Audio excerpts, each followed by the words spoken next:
Well, everyone, it's Shane Kanto, your Wasteland Reviewer. Welcome to Lost in the Wasteland, my weekly interview show where I get to learn a little bit more about somebody else's perspective on movies.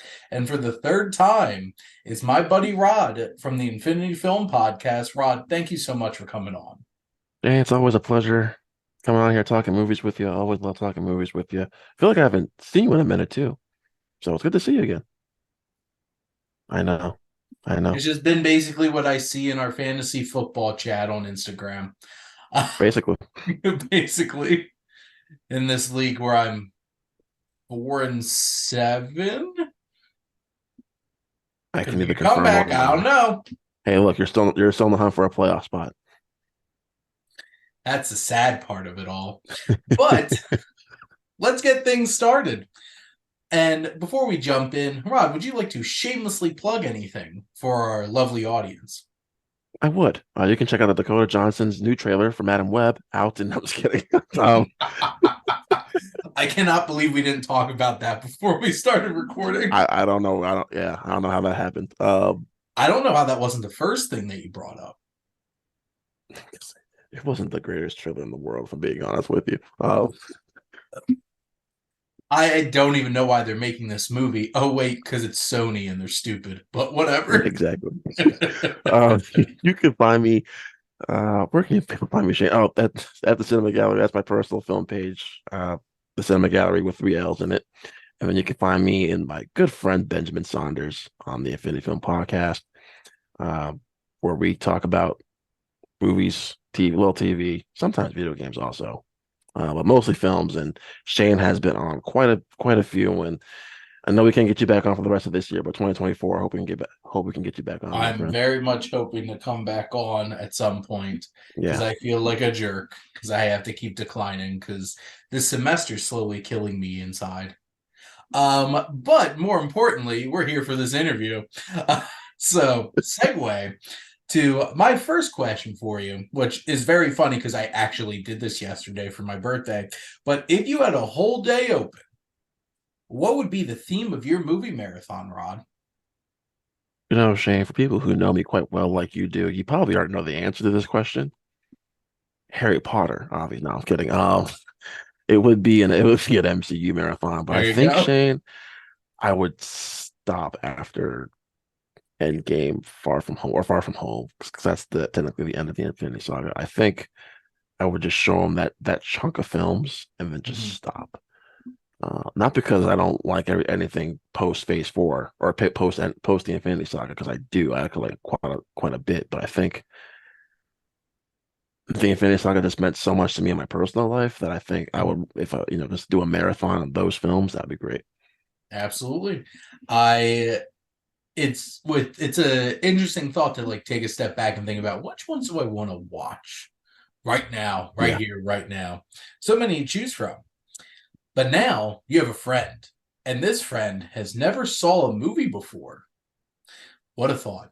What movie would you show him first? So I had a four-way tie, Shane. So I didn't know what to choose from. Mm-hmm. So I was saying kind of like my honorable mentions. I had Ferris Bueller in there. I think Mm-hmm. Ferris Bueller is a film everyone should see at some point in life. I had The Lion King. I think Lion King is still the greatest animated film of all time. I don't think it's ever going to change. And then I had to throw in a comic book movie. But I said, Shane, if there's one comic movie I Mm-hmm. think everyone should see in their life at some point, it's the Avengers. That 2012 Avengers movie. I think that would be it's 2.5 hours just pure fun, Mm-hmm. right? And it's kind of like the identity of what the MCU is, and that when yeah, what it is and what it has become. So yeah, I that'd be like my honorable mentions, but I chose Forrest Gump. Very Forrest Gump, nice. to me, that's the film that got me into loving movies, Shane. And if I had a friend who had never seen the movie in his life, and I actually have friends who have yet to see Forrest Gump, which is just baffling to me. Uh, Tom Hanks gives one of the best performances of all time, in my opinion, as Forrest Gump. There's so many memorable lines in this film, such great emotion, a lot of heart, and for a 2.5 hour film, Shane, it flies by. Like you do Incredible not feel like that pacing. at all. incredible pacing. And I think by far it's Zemeckis' best film. And sometimes, Shane, I still, because it's in my top 5 films of all time, but sometimes I still forget Zemeckis directed it because every now and then I feel like Steven Spielberg directed this movie for whatever reason. Well, that's because Robert Zemeckis is Spielberg light Kind of, yeah. in a lot of ways. Yeah. So, sorry, not sorry for saying that. But and also Forrest Gump, don't sell that soundtrack short because that soundtrack is literally a generation. Like Yeah. just the music, and also it's like if I had to pick any soundtrack to sit there and listen to right now, it's gonna be that one. Yep. Just has all the most amazing songs and from so many famous people and so many great songs from that era, and it just fits so well. And Tom Hanks is just the best. He is. He really is. We love you, Tom Hanks. Now, if you could pick one film to actually get a sequel, because we talk so much about how we get so many of them, what movie would it be? So this was tough, Shane.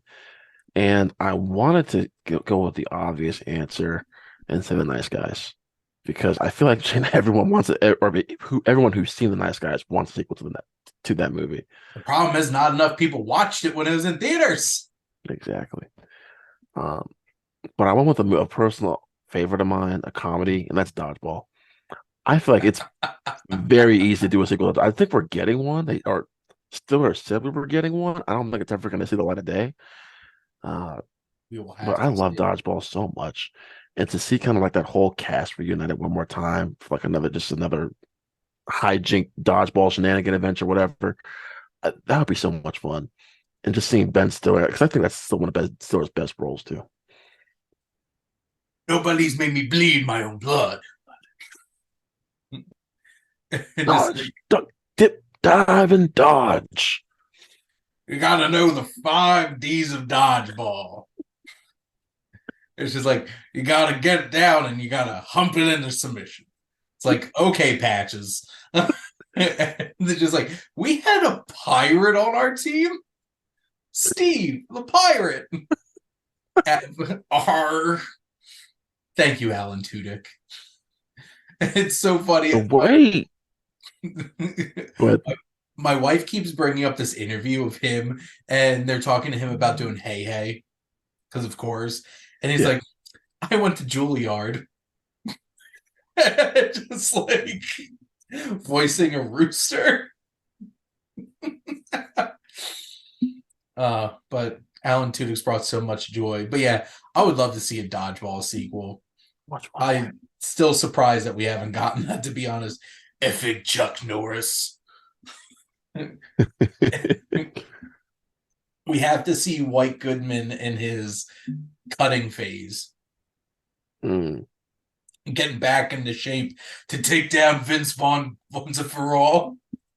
As long as you get Jason Bateman back as one of the announcers, I'm good. I'm good. Him and Gary Cole are so perfect together. That's a So good pairing. good. That's a good pairing. So good. Now, what's a film from your childhood that you haven't watched in years that you would most want to revisit? So I had to think because I still watch a lot of movies from my childhood even today, Shane. But one that I haven't rewatched in quite a bit that I liked, I love. It's a movie that really started the whole. We wouldn't have Paddington if it wasn't for my man Stuart Little. All right, because I love Stuart Little and Stuart Little too. Shane is one of my all-time favorite childhood films because it has the great what's his name? Uh, he voices the bird in the movie, Shane. I don't know if I've even seen Stuart Little 2, to be honest. It's not Kevin Bacon. Who is it? Oh my goodness, I'm trying to blank on the guy's name now. Uh, but anyway, It is. why am I trying to blank on the guy's name, Shane? This is bothering me. You have Nathan Lane plays Snowbell. Mm-mm. James Woods plays Yep, Falcon. yep, that's what I'm thinking of. James Woods as Falcon. James Woods. Hades. I was trying to think of like who was the famous celebrity who was the villain in the Family Guy episode with Peter, and it was James because James Webb was a villain a couple times in that show. But yeah, it would be Stuart Little too.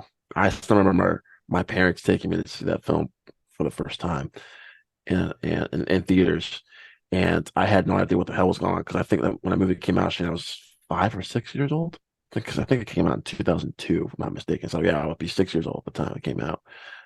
Um, Yep, all 2002. I knew was I was having, yeah, all I knew was I was having a great time watching a talking mouse skateboard and flying planes and stuff. I was like, this is fun. And then, as I got older, or older, like 7, 8 years old, I was like, when I could, start processing things better and stuff like that, I was like, yeah, this is really great movie. And there's a little bit of a love story there with Stewart and the little bird, Margot. I think what the bird's name was. Yeah, I love Stuart Little. There you The go. sec the sequel.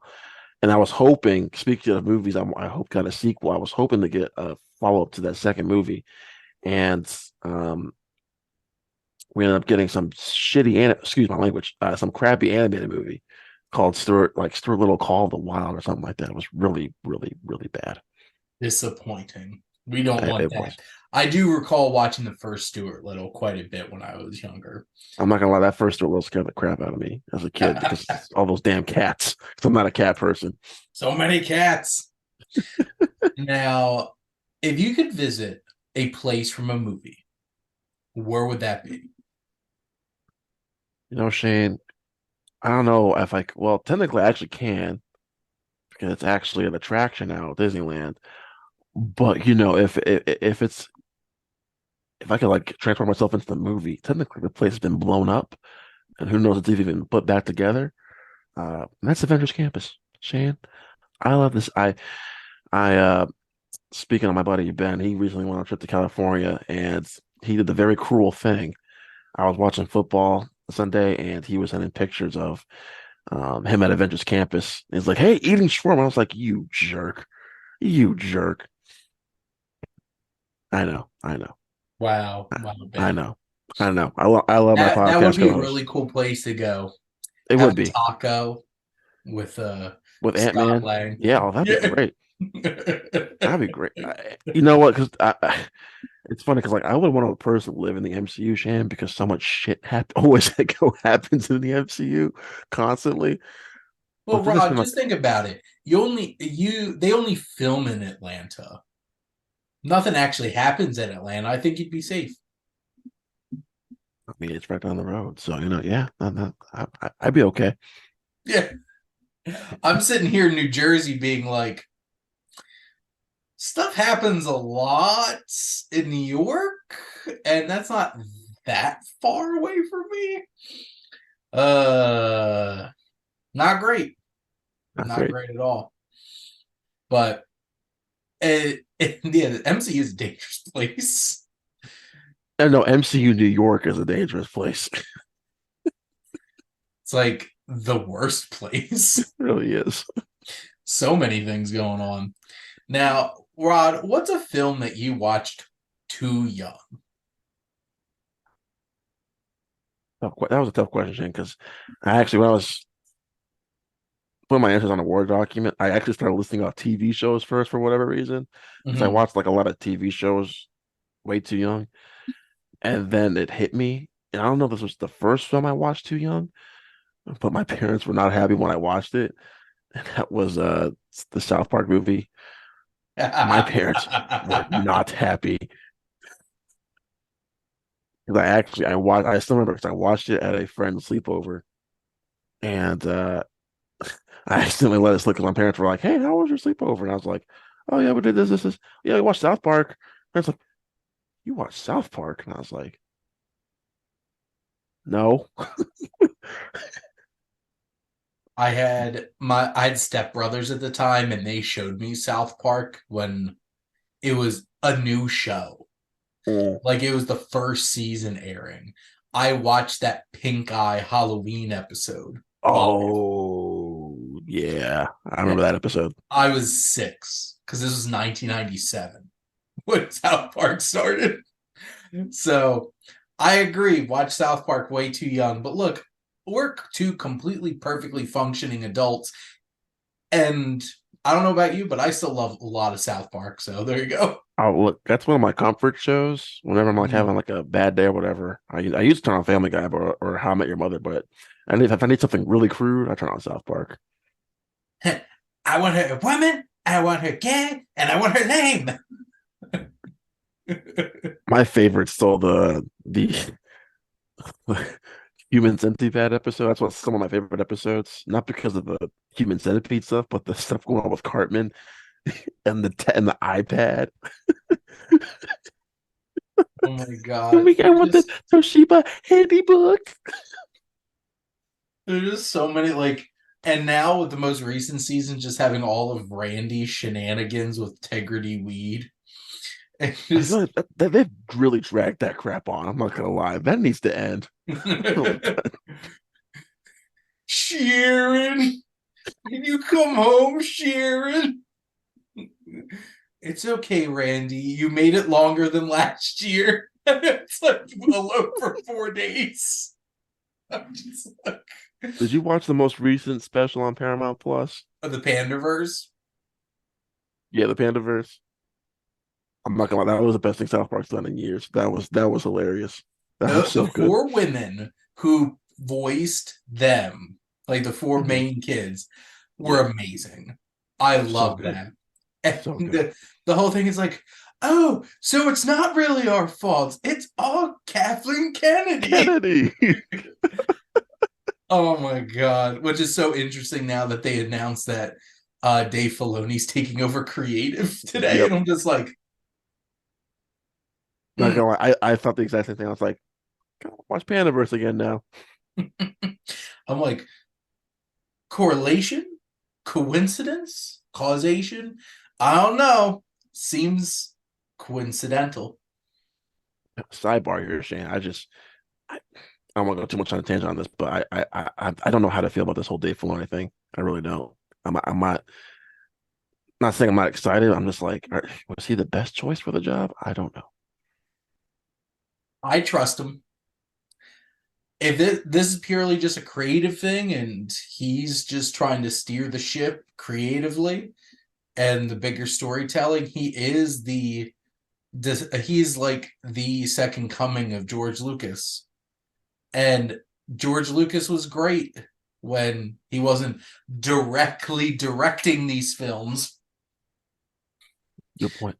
Are you Like talking when about the prequel, Shane? No, not you. it's so crazy how things have changed with the prequels Hmm. because of two big reasons. One, people trying to retroactively be like the prequels are the most amazing thing because the sequel sucked. And two, because Yeah. of Clone Wars, to be honest. Basically, Clone Wars retroactively made everybody a prequel fan, Yep. even though Phantom Menace has some of the worst acting I've seen in a major movie, period. Yeah. Everybody's wooden. They made Samuel L. Jackson uncharismatic in the first one, and it took a couple of lines in the second and third one to redeem himself. It's Hmm. just like, I don't think so. I'm just like, there it is. Yep. There's Samuel L. Jackson, like a Sith Lord. I'm just like, oh, there he really is. But no, Phantom Menace is just, oh my god. So it'll be interesting. It'll be interesting to see what Dave Filoni does. But right now, I have no faith in Star Wars theater productions, Yeah, me seeing neither. as literally everybody has left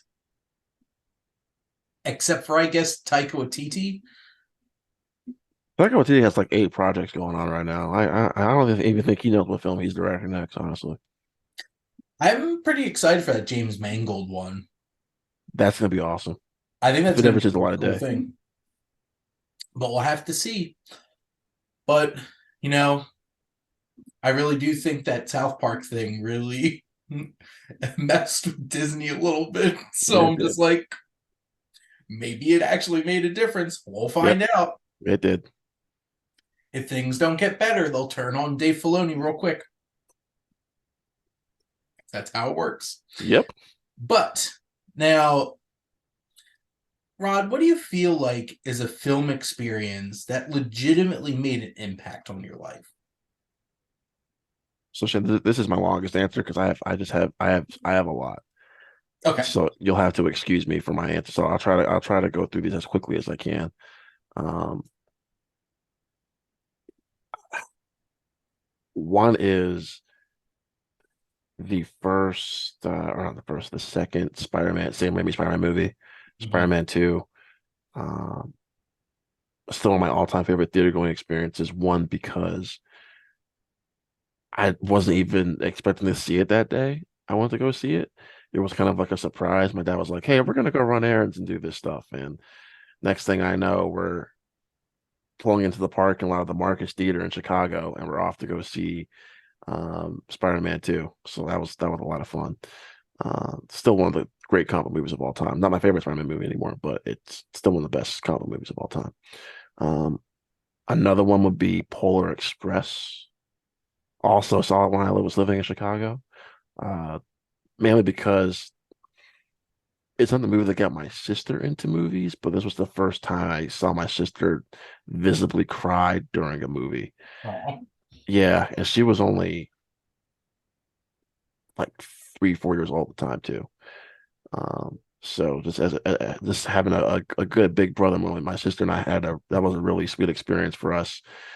Uh, I mean, Polar Express, we still watch that movie every single year for Christmas, Shane. Every Christmas Eve, we still watch that movie. So, uh, yeah, that was an experience that changed my life, or had a big impact on me. Um, I'm trying to narrow it down, Shane, to a couple because I don't want to take up too much time on this question. And I'm probably gonna say the obvious one for my last one, but there was another one that came out. I forgot the year this was, Shane. Oh my goodness. Um, I wish I'd written this down. But so my last one, I will say just for time's sake, was Endgame, Shane. And I think because, of just the impact the MCU and the Infinity Saga had on my life personally. Um, and it's funny too, because like it didn't happen opening night, but like, the numerous times I went back to go rewatch it. mm-hmm. Uh, it's just funny because I used to get picked on for reading comic books and stuff like that, but then I would see people who used to tease me and stuff like, "Oh, you're gonna go see Endgame now too? Oh, that's interesting. That's yeah, good to see you too. Okay, It's yeah, cool now, isn't it? yeah, it's cool now."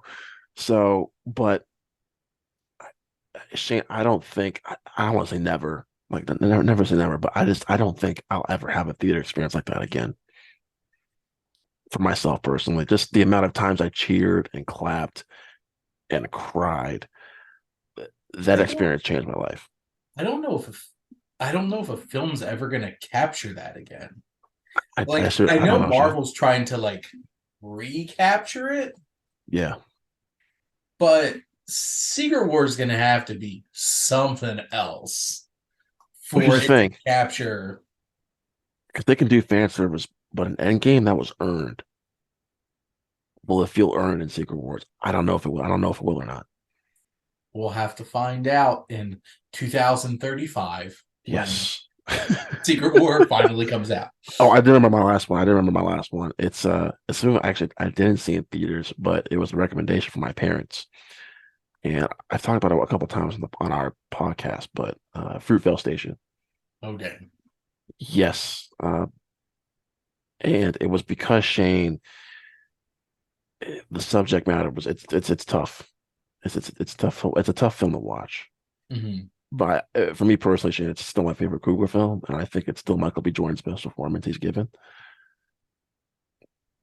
But it's a big impact for me because that's after I watched the movie, I came down literally still in tears, and myself, my parents, we all just sat down and we had a talk about how you a black man, how you deal with getting pulled over by the police. Mm-hmm.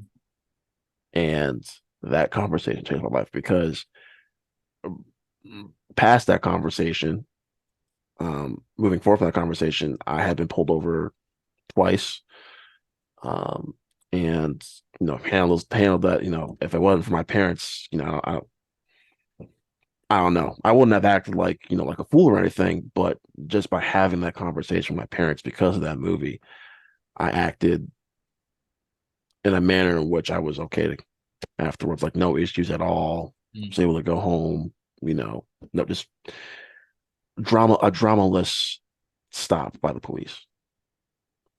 Yeah, I feel like that's a kind of film that basically everybody should watch, Yeah, seeing as it isn't like there's one thing with like Black Panther, which really hit a cultural impact for a lot of people who generally don't see themselves represented on screen. But right. like a film tackling such an important and significant issue Yeah, and doing it in such a uncomfortably authentic and real way, yeah, that was an experience watching that for the first time, and obviously not feeling that same specific connection that you had with it, but just it's more of like that eye opening. It's like, yeah, this stuff goes on all the time. You could yeah. pretend like it doesn't, but it does. Especially a black man living in Georgia and in the suburbs of Georgia. Like you gotta be, that. So the talk was it was tough. Right? Not like in a tough love sort of way, but just like, well, there are actually police who would do that to a person, no matter what their age Yeah, is. have it on video. Yeah, exactly. And I'm glad you mentioned Black Panther too, because that was one of the movies I was going to mention too. Just because I mean, the film was great, obviously, but myself, and my two, because I saw this is my last year at undergrad, so myself and the two people I was living with in our apartment that year, one of them was black, one of them was white, but just like Shane entering that AMC theater and seeing, just like African American family you usually don't even see like go to movies, period. Mm. Like wearing their African costumes and seeing little kids dressed up as Black Panther and stuff. That was like it brought tears in my eyes, man. And then seeing both my black friend and my white friend both like getting teared up at Yeah. the end of the movie. It's like, damn, this movie really like left an impact on a Well, lot of people. Michael B. Jordan and Ryan Coogler send people home with hard things to think about Yeah. because Killmonger was something else. Yep. And just like half the stuff that came out of his mouth was just like, oh, He was not spit nothing but facts, Shane. Just spit and I'm nothing but just like, it's that meme of like the side eye monkey. He's just like, he's just like talking about white people hmm and just like, oh shit.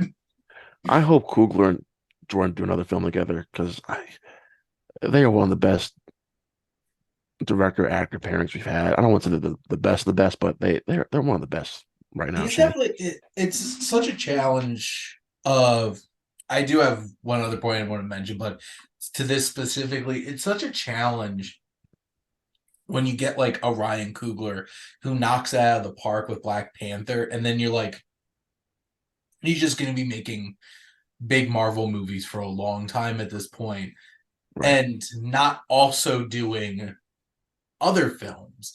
But it's very interesting because like he did Fruitvale Station, and then he got a Rocky movie, and like made Creed, and then he got Black Panther. Yeah. And there's some of those filmmakers I would wish would step away from those films, but like I can't blame them. Money and financial security for the rest of your life. But like it'll be interesting if we get to see a Ryan Coogler film that feels more grounded, like a Fruitvale Station again. Because at this point, it just keeps soaring up that Marvel train. But one of the things I was going to mention, I remember seeing Hidden Figures in Mm. and my wife and I were my now wife and I were literally the only two white people in a packed theater. And that was a pretty eye-opening experience for me, just from like culturally, from like watching a movie perspective. Cause like you have a room full of white people just watching like a drama, and it's just like shh. but like there was an energy in that theater and it made me so happy. Like people just loving that film so much. And I really enjoy that film a lot. But and then people still argue it's like why does representation matter? And then it's just like Yeah. ugh. Yeah. I roll hard. I'm with you, buddy. I'm with you. But you know, even like the little things, like I loved Somewhere in Queens that came out this year Such a great movie. because I'm like, wow, Ray Romano made an Italian movie that wasn't about the mob, and it was so lovely, and I loved it. just like, and just like, Mm. just Italian people doing Italian people things that's not and have anything to do with the mob. Yep. Such a foreign prospect, but it felt very authentic. And Ray Romano directed, and it's like Ray Romano, Italian American. So there you go. Now, Rod, my next question for you is: what's a movie you would like to see turned into a TV series? So I almost read this question wrong. I was like, because like I first read it as like a follow up, like you want to see like more adventures as a TV series, but I I guess you finally could got interpret it that way if you wanted to. I could have, but I didn't. I changed my answers, stuff like that. There's actually a couple. Uh, There is a recent Marvel movie that I wish was turned into a TV series. Um, that's Eternals. Yep, I, I saw I that one think, coming. yeah, I think Eternals. For as much as I love Eternals, I think it's a masterpiece. I think it would have been more beloved or more appreciated if it had been like a 9, 10 episode series Mm-hmm. for people to really get more attachment to some of the characters. Um, there was I actually struggled with this one, Shane, because I was like, I don't know what movie I want to see turn into a series. So I started going back on my letterbox and like going through a list of movies. I was like, Mm-hmm. no, no, no. And then I went back down the Disney well, and I was like, okay, what Disney movie that I like could have been a good TV show?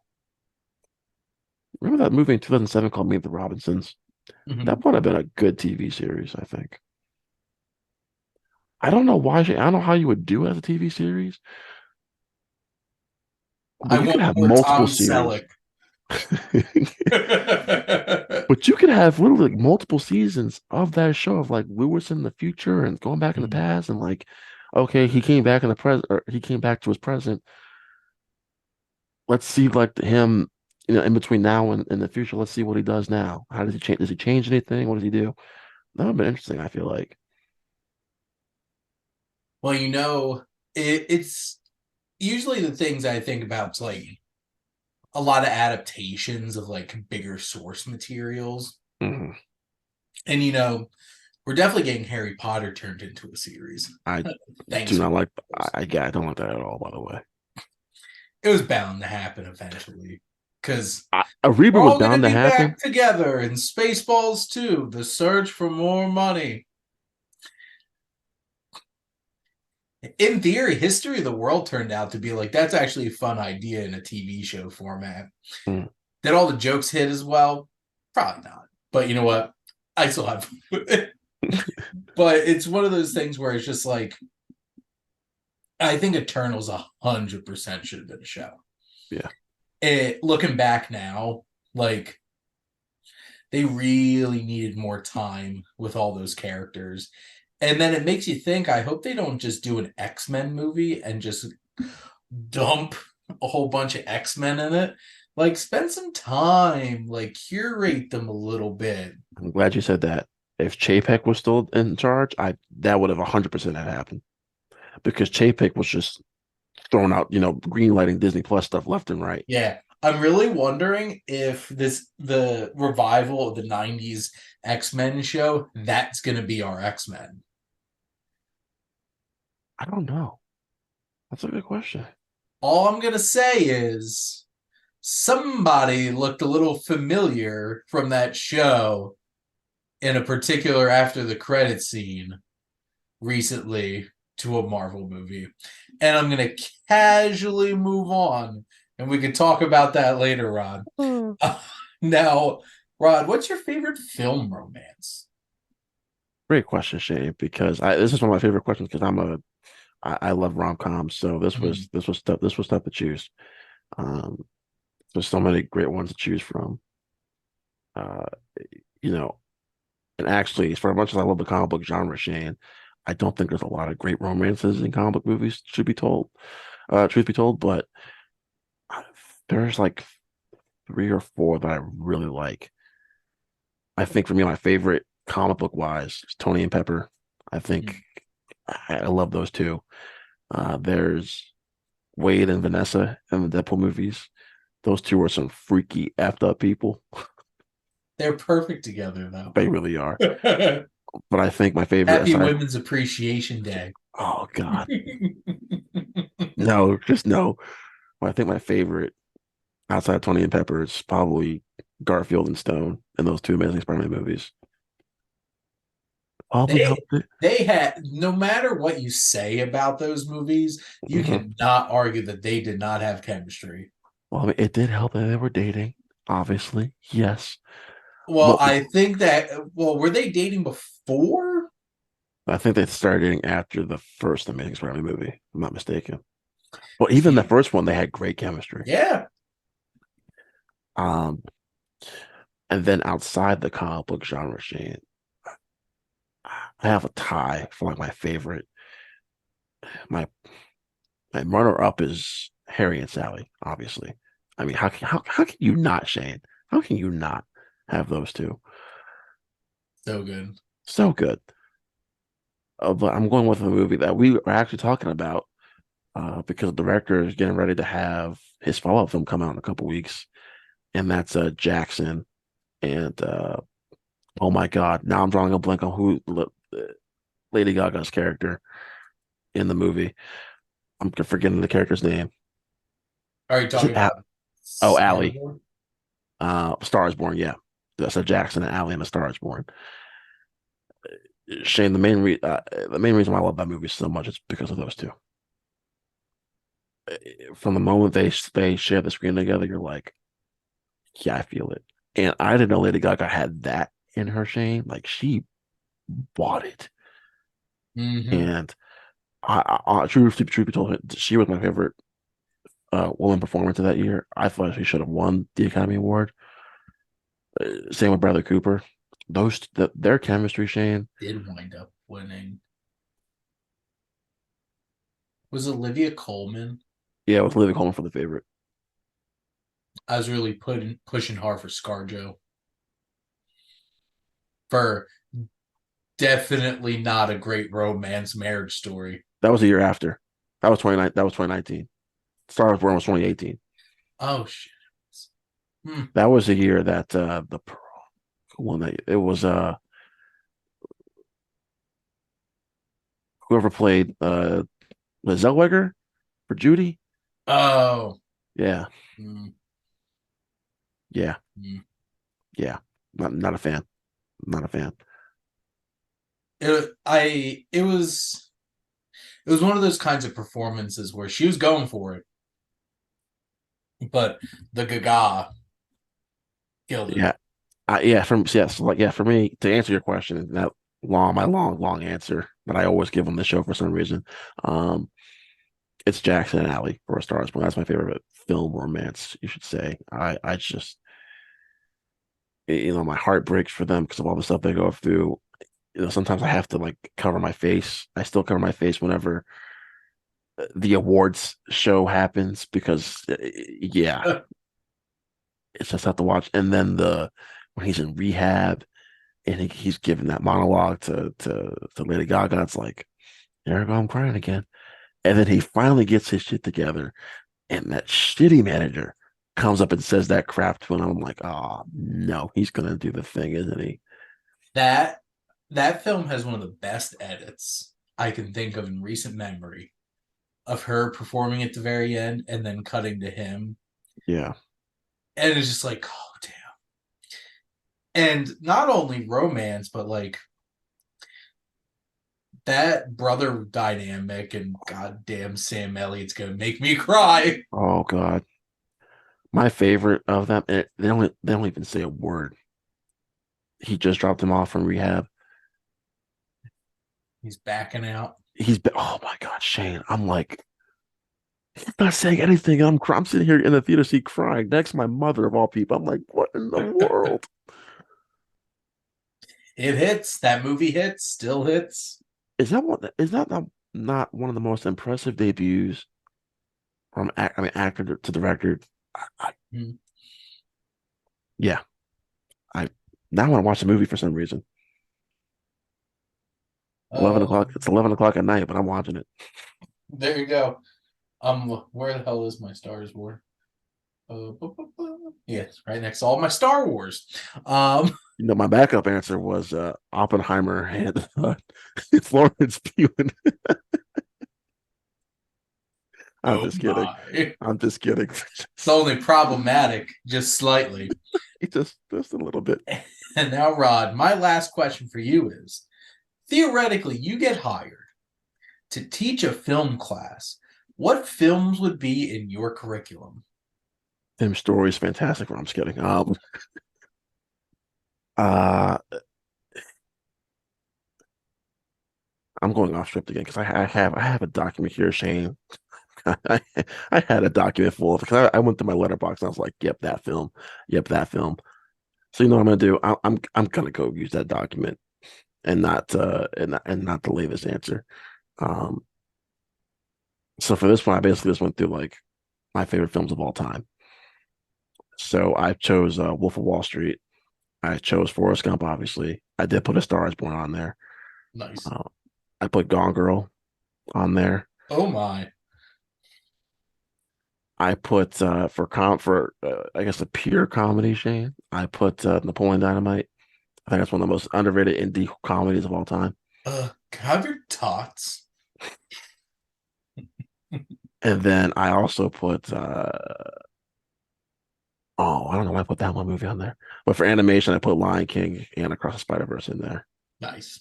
And then just for pure comic book movies, I put The Adventures and The Dark Knight. It's like two comic book. Like The Dark Knight's not my favorite Batman movie anymore. So I think those two movies are like the quintessential comic book movies everyone should see in their life, and that my class is definitely going to watch. I'm gonna watch them. I'll You join got your class. Seems like a fun time. Hey, I got one more for you. I got one more for you. You know, I had to throw in a Dakota Johnson film in my curriculum, Shane. I couldn't. Which one is it? Her most recent one, Cha Cha Real Smooth. Shane, I adore that movie so I much. was I was hoping that would be your pick. It was either that or Bad Times at the Air Royale. Oh. But I went with Cha Cha Real Smooth. Shane, that movie's delightful. Mm-hmm. When Ben and I did our top 10 films of 2022, I was like, I'll be quick with my answer. And I think I went on for like 10, 12 minutes on why I love Cha Cha Real Smooth so much. Have a wonderful double feature of Shithouse and Cha Cha Real It Smooth. really is one of the best double features out there, Shane. Hey, there's a promising young career right there. And And no one saw Shithouse either. No one saw Shithouse, and it's great. it is great. They definitely did I buy Shithouse yet? Or was that still on my Is it on Blu-ray? Can I buy Shithouse on Blu-ray? feel like it's still on my to get list. Or maybe it didn't come out. I don't know. Criterion, what are you doing? That would be actually a pretty good criterion, actually. Mm-hmm. Get that and Cha Cha Real Smooth on That was one of the Criterion. most awkward like watches though, because I was like, oh, the stuff he's saying and he's doing, I'm like, oh God, why are you doing some of the things you're doing, man? Here's the thing, I can think Cooper Rafe. I want to see if you agree with me on this. I think he's better acting wise in Shithouse, but I think he directed better in Cha Cha Real Smooth. I feel like Cha Cha Real Smooth is a more like mature effort. Yes, Um, I guess there's a lot more for like there's more layers in yes, there is. Shithouse. I feel like it was much more like felt much more like an indie kind of thing where it's just like this character has all these different kinds of layers. I think Cha Cha Real Smooth, I think he's a little bit more of like an archetype Yeah. kind of character, but Dakota Johnson really surprised me in it. Now, Shane, I have to ask because I know what the next question is, but you knew I was coming on, and you didn't have any Dakota Johnson questions in there. How dare you? How dare you, Shane? Round If four, Dakota yes. Johnson wasn't going to be Madam Web, what comic book character would you want her to be? Oh, you actually asking me? Mm-hmm. Oh shit, I wasn't prepared for that. Oh, snap. You put me on the spot there, Shane. Iron Man. No, I'm kidding. Maybe Black Cat. I don't see No, her playing a comic book character, Shane. She I doesn't. definitely didn't see her playing Madam Web. No, I just Where's like Helen Mirren or something? like she's my favorite actress of all time. Yes, but like I don't. That's not where she excels in. I feel like Shane. For some reason, I feel like this movie's going to come out and it's going to destroy her career because of this movie. I think this movie's gonna bomb bad. Oh, what's going to bomb? I Look mean, what I'm gonna happened do to my best Marvel. to save the box office. Don't get me wrong, and don't forget. Don't You worry, Shane. better I didn't. you better be prepared to spend a more $1 billion to save this movie. And I'm putting Shane on the spot right now, ladies and gentlemen. Whoever's watching this, make Shane take me to the press screening of Madam Web. I want to go. I want to go. I'll I want to go. let you know. I will certainly let you know. Look, I will get on my Delta app right now and buy a ticket. So you do know how this show ends, where I like to let my guest ask me a question. So Rob, what would you like to ask the Wasteland Reviewer? Um, I had a couple, and I was trying to narrow it down. It's like, which one would I really like? I feel like I could really make Shane sink his teeth into a little bit, and I couldn't find one. So I kind of just went. I was just kind of like, whatever. And it has some. I guess it has something to do with more with like, it's not a hot topic these days, Shane, but it's a topic that I feel like we need to talk about more, and that's fandom just across the, not even talk about Marvel, but DC and Star Wars. Mm-hmm. Has fandom ruined your enjoyment of certain properties like a Star Wars, a DC, and a Marvel? Fandom's ruined a lot of things, to be honest. Yeah. Like, it's so toxic to the point where I don't even want to talk about certain things anymore. It's just like I didn't think Marvel would get there, but Marvel has gotten there. DC, long there already. They've been there for a Star while. Wars, the worst. And just nobody can be happy with anything anymore. And nobody could just have some fun.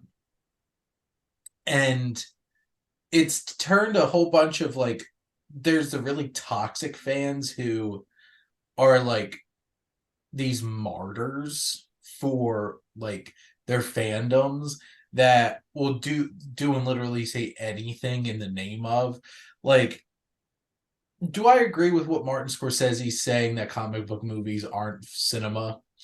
I don't believe anybody can define cinema. That's not his place to do that. If he doesn't like them, it is what it is. But leave the man alone. Leave every director alone. Like, not every single director needs to be asked, what are your thoughts about what Martin Scorsese said about comic book movies? Shane, I'm glad you said that. I don't mean to interrupt you, but like, I, I have this conversation with Buddy on Instagram, like, or in our film community. So I agree with you. People need to stop at like interviewers need to stop asking these questions about Marvel because they know what they're going to say. Yeah. However, the publicists need to do a better job of like, hey, you're probably going to be asked about a Marvel question. Don't say these things. And then they get to Ridley Scott, who's just like, go F yourself. Exactly. Exactly. Ridley Scott gives no F's at all. No, none. The actor strike was the worst thing for the promotion of Napoleon because then it was literally Yes. just Ridley Scott doing PR. Yeah. I just feel like we've gotten to the point where people aren't even seeing these movies and already hating them. And people have constructed full films in their heads. And if these movies aren't exactly what's in their head, then it's the worst movie ever created. And they throw that around everywhere. Expectations are killing everything. It's such a novel idea to like, what if I went into a movie without guessing everything and just sat and watched a movie and enjoyed the movie for what it is? What if I didn't spend 50 million hours trying to brainstorm plot points, brainstorm casting, brainstorming who's going to cameo and what, and just, go to a movie and enjoy Sounds lovely. That sounds it? nice, Shane. That's what I try to do with any film. I do not like, I don't like disgusting casting rumors. If somebody's officially announced for a movie, I'll accept it. I don't want to hear how many Hispanic actors are circling around Galactus at this point. I just want, when Marvel's ready to tell me who's playing Galactus, they'll tell me. Yeah. I don't care who tested and didn't get Reed Richards. I don't care who's like, who said I don't want to play second fiddle to Sue Storm. That's why I don't want to be Mr. Fantastic. I don't care. If Pedro Pascal winds up being Mr. Fantastic when Marvel officially announces it, I'll be happy. And I'll go watch the movie when it comes out. I just don't need all of this stuff. And people are just like, fan expectations almost destroyed WandaVision. Because if I had to hear about Mephisto one more goddamn time, and then they're going to be so pissed off when Mephisto turns out to be Sacha Baron Cohen in a suit. If that's the case in Ironheart. I mean, whenever that show comes out. Yeah. Just Multiverse of Madness was the worst. I blame people want to blame Marvel. I don't blame Marvel at all for it, actually. Marvel never told you that No. 800 different characters were going to show up in this movie. No. Marvel didn't tell you Ghost, like Nick Cage Ghost Rider was going to be in this. No, Marvel didn't tell you this, didn't tell you that. And I've had people's like, this wasn't really a multiverse of madness. And it's just like, who gives a crap? Watch the movie, judge it for what it is, and did it tell its story well? Was it well acted? Was it well made? Preach, Shane. Preach. And just enjoy the Preach. movie. Quantumania didn't have to be whatever you dreamt it up in your head. Loki season 2 didn't have to be whatever you dreamt up in your head. To be honest, I don't want it to be what I dreamt up in my head. I want movies to surprise me. I want to be taken on a journey. And here's the thing. I didn't have the hundreds of millions of dollars and billions of dollars to buy the rights to these properties. My opinion doesn't matter what the story should have been. It's a matter of, did they make it well? So when I see Deadpool 3 next year, Oh, God. which is quickly becoming another Multiverse of Madness problem. It is. Yeah. And if all those people that have been rumored about it don't show up, people are going to be like, this was terrible. It wasn't exactly what I wanted. Here's the thing. Okay, so I'll play devil's advocate a little bit for that side. I think this movie has a better chance of having those cameos more than a Multiverse of Madness, just because it is a Deadpool movie, and it looks like they're going to be making fun of Fox so much in this movie. But the thing is, unless they tell us, right? Also, you a-holes out there who ruin these things immediately after we're released. one of the worst things for me personally has been these Marvel shows opening the night before, because my wife goes to bed by 9 o'clock, so I can't watch it the night of, and then I can't watch it until we're both done work the next day, and I have to navigate the world like a minefield on social media because I didn't get to see Multiverse of Madness opening night. Seeing it Friday night should have been fine, except my front page of YouTube had a whole bunch of leaked clips from the film with very descriptive titles to these videos.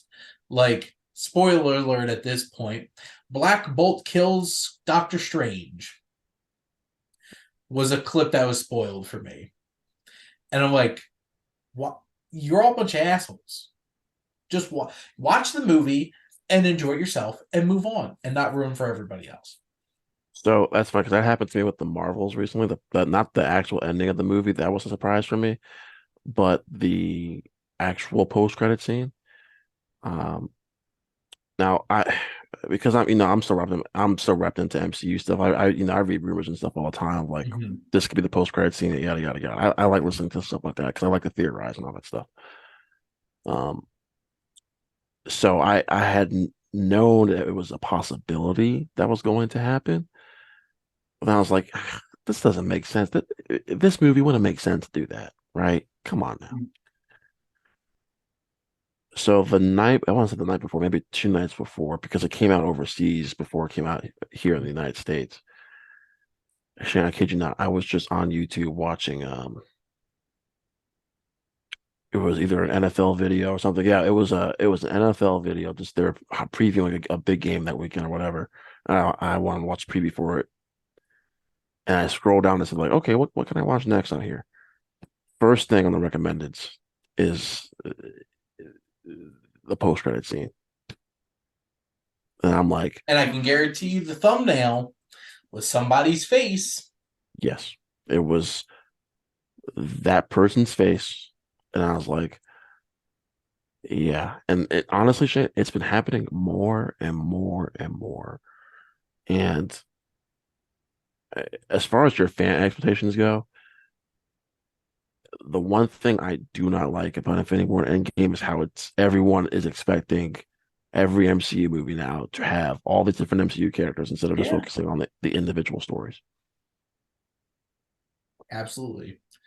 It's just get over it. Star Wars has been almost basically ruined by like I and these are some of my friends who I've listened to on podcasts, like specifically Loki season 2, tear it to shreds and like cinema sin level nitpicking of things. And it's just like it makes it almost unenjoyable. And then people talk about Ahsoka.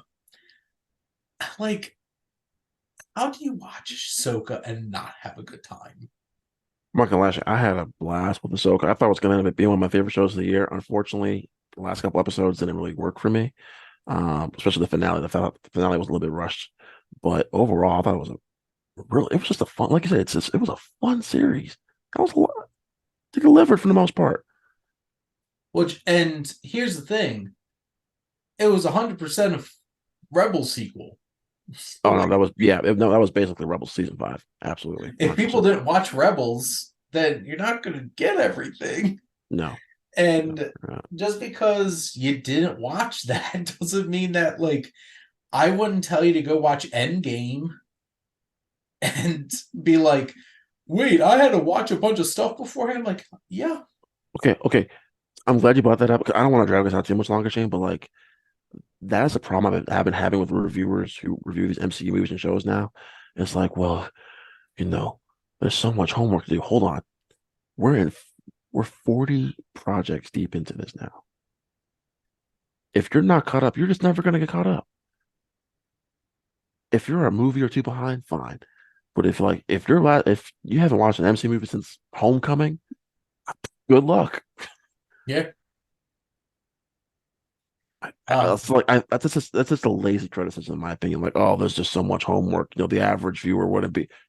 Well, go ask the average viewer who spent like look at the box office of all these Marvel movies. that's what I'm For the saying. most part, average viewers go see them. Thank you, Shane.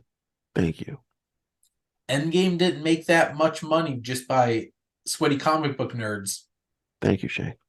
Like, 'Cause I guarantee you, the box office for the Marvels, that's mainly from the comic book sweaties, who are, the diets of the diehard, comic book fans, and the people who have to see Marvel movies opening weekend. That's what the majority of the movies come from right now. I can tell you, eh, it's been difficult getting the average viewer to go out and go see the Marvels. Like, I got a couple of friends in my small group who are like, "Yeah, I'm not gonna go watch the Marvels. Well, it doesn't look interesting to me." I'm telling them, like, look, it was a fun movie. it's fun, it's breezy, it's lighthearted. It's just go in, shove popcorn in your face, and have a good time. Mm-hmm. But hey, what do Absolutely. I know? Uh, well, thanks, fandom. Yeah, Honestly, I'm burnt out about it a lot of the time, and it's just turning into more and more the most like, redundant and unthoughtful complaints. Like if I have to hear somebody complain about how like I heard somebody specifically say, we got Shang-Chi in 2021. It's 2023. Where's the sequel? okay, I'm not gonna lie. I have been one of those people. Not for that reason though. It's just because of everything that Marvel's got coming out. It's like not the fact that we don't have a Shang-Chi movie in 2023, but the fact that when are we gonna get the next movie? Well, the problem is we had a pandemic and strikes that completely screwed everything up in the past 5 years. I blame more of this on Chapek.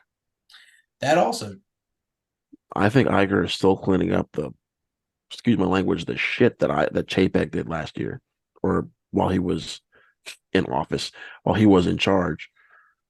well, here's the thing. If there's no pandemic and there's no strikes, we probably would have gotten those sequels already because we would have gotten 15 projects a year. Probably, yes. But I also think too, And Shane, that's a problem. to that And point, that's on Marvel. So, that's what I'm saying. I think and Disney. Marvel's at fault here for introducing way too many characters in this new phase. They have introduced way too many and not following up on them. And it's gonna it's gonna be interesting to see if they could turn this around with people. But It's gonna take some time. We're gonna be patient. people aren't 'Cause- patient. Yeah, I don't know why I said that. I don't know what I was thinking. I'm sorry, Shane. Okay, go ahead and end the episode now. I waited years for Mad Max Fury Road, and it was worth it. Years. There was Mad Max fans out there that waited literally 30 years for that to happen. And it finally came, and it was glorious. People just need to be a little bit more patient. It was a wonderful day indeed, Shane.